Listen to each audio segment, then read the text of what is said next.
a less than stellar quarter for online retailer Amazon, as it reported a slump in profit that it expects will continue through the holiday season. The cause? Heavy spending to maintain delivery operations, which diminished the company's windfall from online shopping. Andy Jassy, who took over as Amazon CEO in July from founder Jeff Bezos, said in a statement the company would incur several $billion of extra expenses in its consumer business to deal with higher shipping costs, increased wages, and labor shortages.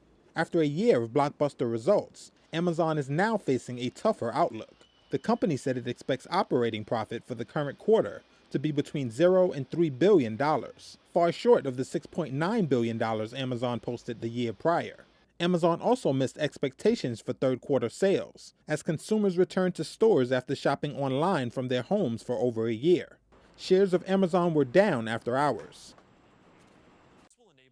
As he faces scrutiny from lawmakers and regulators at home and abroad, Facebook CEO Mark Zuckerberg on Thursday announced a rebrand of the company he founded in 2004. Our company is now Meta. The name change comes as the world's largest social media company battles criticism over its market power, algorithm, and abuse on its platforms. Speaking at the company's live-streamed virtual and augmented reality conference, Zuckerberg said it reflects the company's ambition to build the metaverse, which it bets will be the successor to the mobile internet. And you're going to be able to do almost anything you can imagine. Get together with friends and family, work, learn, play, shop, create, as well as entirely new categories that don't really fit how we think about computers or phones today. A term coined in a dystopian novel 3 decades ago and now buzzing in Silicon Valley, metaverse refers broadly to the idea of a shared virtual environment. Hi, Mark. What's up, Mark? The company, which has invested heavily in augmented and virtual reality, said the change would bring together its different apps and technologies under one new brand and would not change its corporate structure. With about 2.9 billion monthly users, the company has faced increased scrutiny, especially after Facebook employee Frances Haugen leaked documents she said showed the company chose profit over user safety. Zuckerberg earlier this week said the documents were being used to paint a false picture.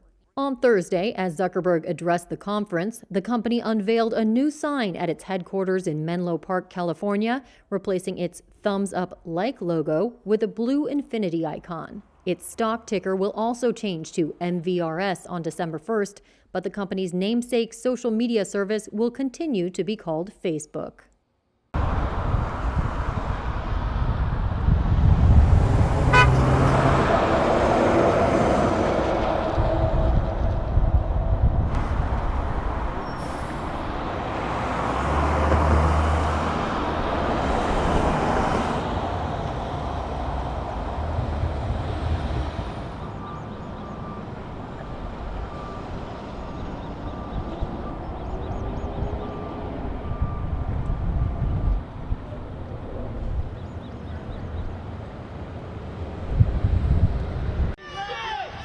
A week after former President Donald Trump announced plans to launch a social media platform, and shares of the SPAC, or Special Purpose Acquisition Company, associated with Truth Social surged on the news, some stock analysts are scrutinizing Trump's lofty new venture.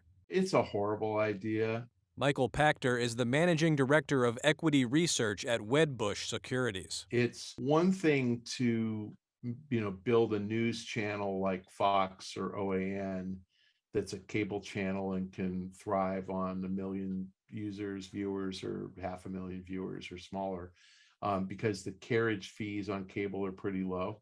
But a social media network is going to depend upon advertising dollars. And making a social media channel that is dedicated to a small subset of users is going to limit its potential. Trump lost his social media megaphone this year when Twitter, Facebook, and other social media platforms either permanently or temporarily banned him from their services after he was accused of inciting violence at the U.S. Capitol on January 6th.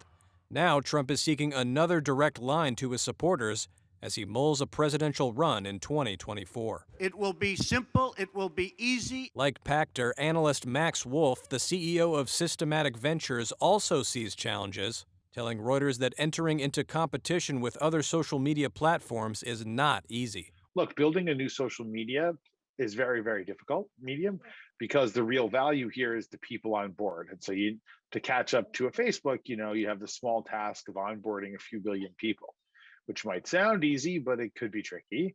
Odds are that this 2.2 and counting $billion undertaking will end pretty badly, especially if it's built around one person who, however dynamic, is older and maybe past that person's peak influence and social footprint. But some believe there are people out there who have never been more starved for content from the former president, and shares of the SPAC linked to the new social media venture have been snapped up by amateur traders and Trump supporters, including U.S. Representative Marjorie Taylor Greene, who bought as much as $50,000 worth according to a regulatory filing. Trump can also point to his at one time enormous social media following and NBC's hit show The Apprentice as past successes that could bode well for a new media company, but Pachter says it's Trump's past failures and bankruptcies that loom larger. No business I can think of that he's ever been in, no non-real estate business ever made money. He failed in casinos, airlines, steaks, wine, ties, everything else. In a press release, the CEO of Digital World Acquisition, the Florida-based shell company linked to Trump's new media enterprise, said the partnership would create public shareholder value and called it, quote, one of the most promising business combination partners to fulfill that purpose. Truth Social is set for beta launch next month and full rollout in the first quarter of 2022. You know what? Here's what's so frustrating, because I really don't think you're as bad as the CEOs of the past. I don't. I think you have tough jobs. You got there. You got a horrible record on stuff. You're figuring out how you don't get into litigation trouble while really trying to tell the truth. It's a tough act. I mean, I don't envy you. And I don't believe you purposely want to be out there spreading climate disinformation. But you're funding these groups, and they're really having an impact. They're spending millions of dollars in Congress to kill electric vehicles. And they're spending millions of dollars against the methane gas. And you could do something here. You could tell them to knock it off for the sake of the planet. You could end it. You could end that lobbying. Would any of you take the opportunity and look at API and say, stop it? Any of you?